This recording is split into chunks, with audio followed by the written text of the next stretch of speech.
Ya, Mas Gun, silakan Mas Gun membaca apa yang disampaikan paparan daripada masing-masing ini yang saya kebetulan juga bertugas. Anda juga ada di lokasi, saya juga memandu juga. Saya ngeliat lebih hidup yang pagi ini kayaknya kalau bicara soal perdebatan menjagokan apa ya komitmen konsep-konsep gitu loh. Anda lihat gimana? Iya memang gini ya, perdebatan di panggung KPU itu kan punya batasan-batasan. Ya ini impromptunya lebih terasa, jadi nilai diferensiasi antar pasangan jelas. Jauh lebih kan Gen Z kan seleranya kan kayak gini kan. Dan ini kita bicara data ya, dari 8,2 juta pemilih itu memang Gen Z dan milenial ini tinggi banget ya, 51%. Jadi 18,5% itu Gen Z, 31,5% itu milenial, dan X itu juga besar ya, 31,5% juga. Jadi kalau kita bicara Gen Z dan Gen milenial itu udah lebih separuh dari 8,2 juta, berarti 51%-an. Sehingga kemudian tawaran ke Gen Z dan tawaran ke milenial itu perlu sangat spesifik, menarik, dan kolaboratif seperti teman-teman lakukan pagi ini. Karena apa? Kalau kita bedah ya dari sisi perilaku memilih, Gen Z ini kecenderungan rasionalnya itu rasional egosentris. Jadi tawaran yang paling konkret apa bagi kelompok kami, bagi komunitas kami. Sementara lapis pemilih psikologisnya lebih pada political interest ya, ketertarikan politik. Misalnya ketertarikan fisik, ketertarikan daya komunikasinya, ketertarikan membangun kolaborasinya. Ini yang akan mentreatment mereka untuk jadi pemilih. Sementara di lapis sosiologis itu CPM-nya atau civic voluntary modelnya itu lebih pada hobi, bukan pada SARA ya.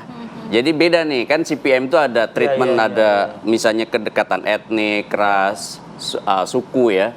Tapi kalau anak-anak Gen Z itu tidak tertarik di situ, tertariknya lebih pada kelompok hobi. Makanya basis-basis komunitas ya, community relation dengan kelompok mereka itu menjadi sangat menentukan. Udah kelihatan nggak kalau dari basis komunitas itu mereka-mereka ini? Ya tadi kan dari 3 paparan teman-teman tim SES ya, itu jelas yang disasar itu kan pendekatan basis-basis komunitas dengan entah di prioritas pikiran mereka. Gen Z hasil-hasil riset itu kan menunjukkan yang paling prioritas itu lapangan pekerjaan. Kan itu bukan perumahan, lapangan pekerjaan. Kenapa? Karena angka pengangguran terbuka kita tinggi. Kemudian betul sekali bahwa di pikiran mereka bukan rumah dalam arti tapak, tapi lebih pada vertikal. Itu juga menjadi sorotan ya.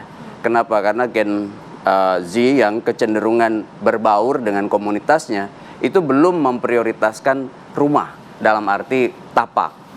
Tapi lebih pada bagaimana misalnya mereka membangun kerja-kerja kolaboratif. Makanya co-working space itu juga menjadi bagian dari yang di ranking sebagai isu penting, dan lebih pada produktivitas kinerja sehingga bisa kerja di mana saja gitu. Berarti sudah menyasar ya, tepat sasaran begitu, tepat pada permasalahan yang mungkin dialami oleh Gen Z ya. Ya Gen Z itu kan merasa bahwa dunia mereka sekarang ya, dunia yang butuh kreativitas, ruang inovasi, ruang keterhubungan, dan yang paling penting lagi adalah ada sesuatu yang bisa menarik. Kan ini juga sebagian besar milenial punya karakter yang sama, tapi soal tadi egosentrik, tawaran yang paling konkretnya apa? Kalau saya misalnya pelaku usaha mikro, milenial atau Gen Z menjadi pelaku di situ, tawaran paling konkret bagi kami apa gitu.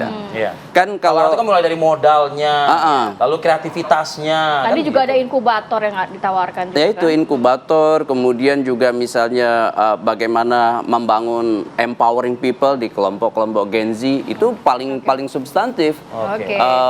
Kan kalau usia pemilih 17 sampai 24 tuh Gen Z itu ya. Itu dari sisi diferensiasinya 25 sampai 39 atau 40 itu milenial. Jadi di situ memang pertarungan paling besar sekarang di Jakarta.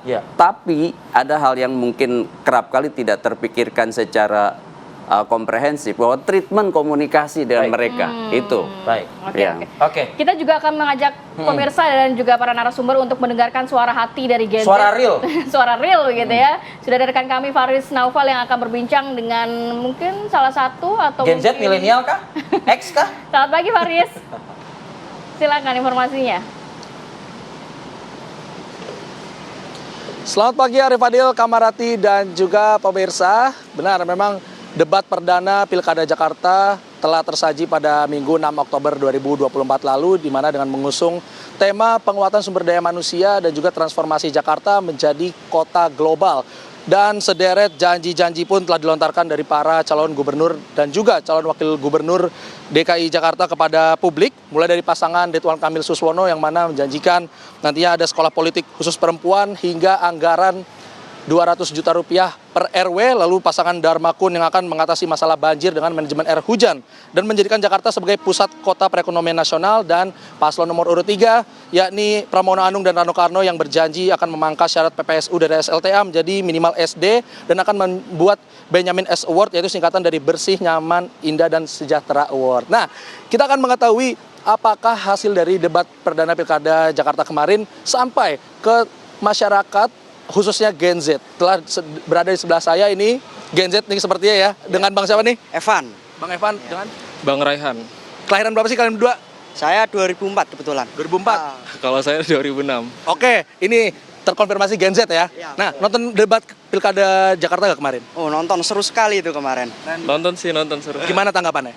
Nah, tanggapan saya sih saling adu argumen kan, jadi saling melawan, saling adu ngomong. Seru sekali. Berarti sampai ke Gen Z nih pesan-pesannya? Pesan saya Enggak, pesan-pesan dari hasil debat kemarin intisarinya sampai ke Anda. sampai. Kalau kamu gimana? Menurut saya sih, saya sebagai Gen Z juga saya juga nggak terlalu banget untuk ngikutin debat pada yang udah-udah gitu.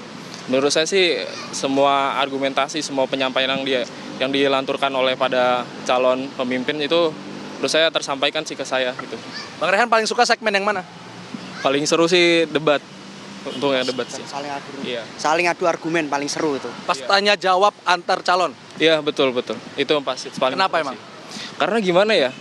Kan setiap pasangan calon kan pasti saling melontarkan isi argumen masing-masing kayak tentang visi misinya mereka apa gimana gitu kan. Menurut saya itu yang paling seru gitu. Nah, Bang Evan, kira-kira idealnya pemimpin seperti apa yang diharapkan untuk memimpin kota Jakarta? Oke, untuk pemimpin yang idealnya untuk memimpin kota Jakarta yang pasti yang bisa membawa Jakarta lebih maju untuk kedepannya. Dan untuk saat ini apalagi Jakarta kan terkenal kota macet. Apalagi kalau misalkan Jakarta bisa lebih nggak macet lagi, itu pesan saya sih kayak itu aja untuk pemimpin kedepannya gitu aja. Ya, kalau dari Saya juga setuju sih apa kata Mas Evan. Karena gimana ya? Tiap visi misi dari tiap pasangan calon kan itu juga salah satu janji daripada mereka kan gitu. Apalagi kan sekarang juga banyak banget masalah yang ada di Jakarta. Semoga sih untuk kedepannya juga bagi para pemimpin, semoga untuk visi misinya semoga tersampaikan semuanya dengan rata. Itu aja sih. amin, semoga Jakarta dipimpin oleh orang yang tepat. Udah pada 17 tahun berarti ya? Udah. Udah punya KTP? Udah. Jangan golput? Ya, Siap milih nanti? Siap dong. Udah ada pilihannya ya? Udah, siap. Siapa? Oke, jangan dijawab. Ya, itu dia pemirsa. Ternyata tanggapan dari Gen Z ini mantap-mantap. Terima kasih ya, Mas Evan dan Mas Rehan waktunya. Ini Mas Evan tadi pengusaha ya. Kamu mahasiswa sedang belajar bahasa Jerman. Semoga sukses Gen Z. Ya, itu dia Arif Adil, Kamarati. Nanti kita akan nantikan debat Pilkada Jakarta berikutnya pada tanggal 27 Oktober 2024 mendatang. Demikian, kembali ke Anda di studio. Baik, terima kasih Faris Naufal. Tadi sudah berbincang dengan dua Gen Z 2004 dan 2006. Pengen jadi pengusaha, wirausaha nah dua-duanya. itu dia, itu kan sedikit suara hati dari Gen Z ya. Nanti tanggapan dari masing-masing narasumber seperti apa, kita tahan dulu, kita akan kembali saat lagi.